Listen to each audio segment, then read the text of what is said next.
ये छात्रों, आप सभी को मेरा नमस्कार। ठीक है, कल 15 अगस्त के शुभ अवसर पर शुभ उपलक्ष्य पे हम कुछ झंडा के बारे में आपको बताने जा रहे हैं। ठीक है, जो कि अगर आपने जान लिया तो आप कहीं भी भाषण दे सकते हैं, झंडा के बारे में आप कहीं भी बोल सकते हैं। ठीक है, तो सबसे पहले तो हम झंडा को देख लेते हैं कि हमारा भारतीय जो झंडा यानी कि नेशनल फ्लैग है किस प्रकार का। तो इस प्रकार का मेरा नेशनल फ्लैग है। ठीक है, सबसे ऊपर वाले इस झंडा के बारे में सबसे पहले जान लीजिए कि झंडा को यानी कि झंडा का रूप किसने दिया था, झंडा को नामकरण किसने किया था। तो झंडा का जो यानी कि जो इस प्रकार का जो स्ट्रक्चर जो किसने बनाया था, तो उसका नाम क्या है, पेंगली वेंकैया। पेंगली वेंकैया नामक व्यक्ति ने झंडा को यानी कि इस प्रकार से रूप दिया था। और इस झंडा को सर्वप्रथम यानी कि हमारे देश में हमारी आज़ादी से पहले हमको कहीं पे चुरा छुपा करके छिपाया यानी कि फहराया जाने लगा। लेकिन उसके बाद जो है ना, हमारे पूरे देश जब आज़ाद हुआ तो उससे पहले, आज़ादी से पहले कुछ दिन पहले, यानी कि जिस दिन को हम झंडा दिवस के रूप में भी मनाते हैं, यानी कि 22 जुलाई 1947 को ही यानी कि हमारे देश में यानी कि पूर्ण रूप से इसको झंडा फहराने का आज़ादी मिल गया। ठीक है, और इसी कारण 22 जुलाई 1947 को हम झंडा दिवस के रूप में भी मनाते हैं। इस झंडा का 3 रंग होते हैं। ठीक है, झंडा का 3 रंग होते हैं, जिसमें सबसे नीचे होता है जो हरा कलर का होता है। ठीक है, और बीच में जो होता है व्हाइट यानी कि उजला कलर का होता है, और ऊपर में जो है केसरिया कलर का होता है। ठीक है, इस तीनों कलर का अलग अलग पहचान है और इस तीनों कलर हमारे देश की संस्कृति से रूबरू हमको कराता है। जैसे कैसे कि जैसे कि हरियाली कलर जो है ना, नीचे जो हरा कलर है, तो यह हमारे देश के हरियाली के बारे में बताता है कि हमारा देश हरा भरा है, पूरा भारत हरा भरा है। ठीक है, और इसका जो है ना बीच में जो है ना, यानी कि बीच का जो सफेद कलर है, यह सफेद कलर हमारे देश की शांति को प्रतीक करता है। शांति का प्रतीक कहने का मतलब जो हम किसी भी देश के ऊपर माने यानी कि क्या कहता है, यानी कि हम आतंकवाद वाली घटना का अंजाम नहीं देंगे, चाहे हम किसी भी देश के ऊपर में हम अपने यानी कि क्या होता है ना कि हम आक्रमण नहीं करेंगे। ठीक है, हम शांति तरीके से किसी भी देश के साथ व्यवहार करेंगे। और ऊपर का जो है ना, यानी कि सूरज के रंगों का प्रतीक करता है, यानी कि ऊपर का जो है ना हमारा बलिदान को प्रतीक करता है कि हम देश के लिए हम कुछ भी करने के लिए तैयार है। अगर कोई भी चीज हमारे देश के ऊपर अटैक आकर के करना चाहेगा तो उसके लिए हम लड़ने को तैयार है। तो वही हमारा यह झंडा यानी कि यह तीनों रंगों का यह प्रतीक हमको 3 बातों को सिखाता है कि सबसे नीचे यानी कि सबसे नीचे हरा जो रंग है ना वह हरियाली का करता है। हरा रंग जो है ना वह हरियाली को प्रतीक है।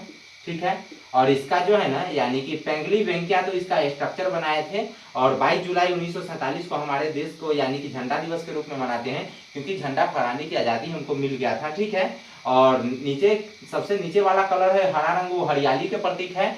और बीच का जो है ना यानी कि बीच का जो है ना यानी कि सफेद रंग, ठीक है, सफेद रंग वह शांति के प्रतीक है।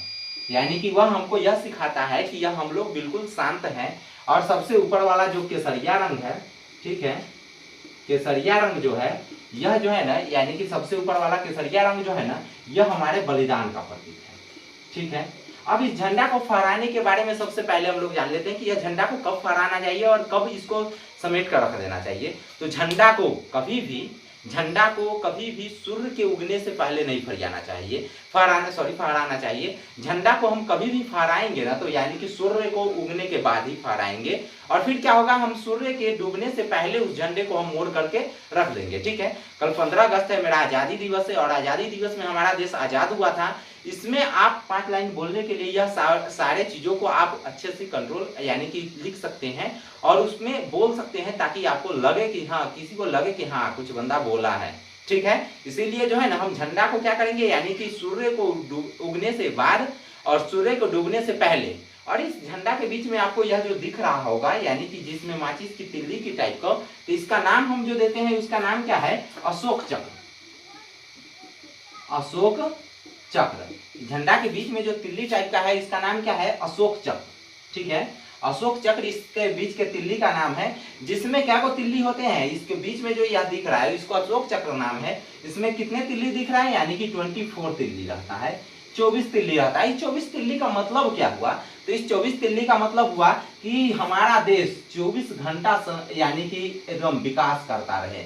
यानी कि 24 घंटा जो है हमारा देश विकास करता है, 24 घंटा यह विकास के लिए यह प्रयत्नशील है। जैसे आप कहीं कहीं एटीएम सब पे नहीं देखते रहते हैं कि 24 गुना 7, इसका मतलब यह एटीएम जो है ना 24 दिन और 24 घंटा और 7 दिन यानी कि सप्ताह में 7 दिन होते हैं और 24 घंटा एक दिन के अंदर में होते हैं, तो 24 घंटा 7 दिन यह एटीएम काम करता है। वही बात हमारा यानी कि यह झंडा हमको सिखाता है कि यह हमारा देश जो है ना अपने विकास के लिए अग्रसर है। कितना घंटा, यानी कि 24 आवर यह हमारा देश विकास के लिए तैयार है। ठीक है, यही बात हमको झंडा सिखाता है। और हम आजादी क्यों मनाते हैं, आजादी दिवस क्यों मनाते हैं, उसके बारे में थोड़ा सा 2 लाइन बात कर लिया जाए। तो आजादी दिवस हम क्यों मनाते हैं, क्योंकि हम लोगों को जो है ना अंग्रेज जो है ना हम लोग को कब्जा कर लिए हुए था। अंग्रेज से पहले भी और भी कई तरह के लोग हमारे देश पे आकर के शासन किए हुए हैं। तो यही बात सबको हमारे पूर्वज जो है ना, जैसे कि महात्मा गांधी जी, जवाहरलाल नेहरू जी, ठीक है, डॉक्टर राजेंद्र प्रसाद, और भी जितने भी सारे गणमान्य, बाबा साहेब भीमराव अम्बेडकर जी, ठीक है, इन सभी व्यक्तियों का नाम यानी कि हम लोग इसलिए ले रहे हैं क्योंकि यह सभी लोग जो है ना बताए थे कि जब हमारा देश 15 अगस्त 1947 ईस्वी को हमारा देश आजाद हुआ है, तो इस आजादी को हम अपने भारत के राष्ट्र पर्व के रूप में मनाएंगे। राष्ट्र पर्व का करने का मतलब क्या हुआ कि जैसे हमारे आने वाले भविष्य के, हमारे आने वाले पीढ़ियों को पता चल सके कि जो हमारे पूर्वजों जो है ना, जिन्होंने अगर किसी के खिलाफ आवाज नहीं उठाया तो वो हमको किस प्रकार से शोषण किया। ठीक है, तो इसी के खिलाफ माने आवाज उठाने के लिए हमेशा हम अपने आप को तैयार रहे। हम किसी भी मनुवादियों को शासन में नहीं जी सके, इसी कारण हम प्रत्येक साल 15 अगस्त को हम याद करते हैं कि हमारा 15 अगस्त के दिन हमारा देश आजाद हुआ था। और अब हम किसी को भी झांसे में नहीं आएंगे, हम किसी से सचेत रहेंगे।